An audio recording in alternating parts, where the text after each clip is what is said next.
I am the Tofu Golem. Please enjoy the video.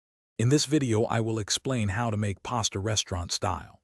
First, gather your ingredients.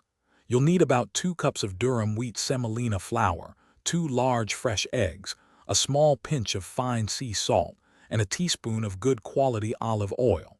These simple, high-quality components are the foundation for truly delicious, authentic pasta.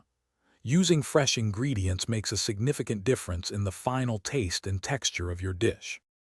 Now let's make the dough. On a clean surface, create a mound with your flour and make a well in the center.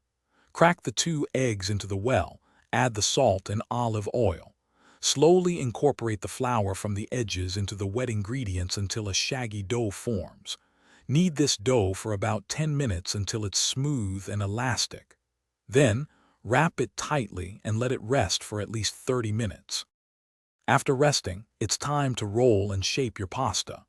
Divide the dough into 2 or 3 manageable pieces. Lightly flour your work surface and roll each piece very thinly, aiming for a thickness of about 1/16 of an inch.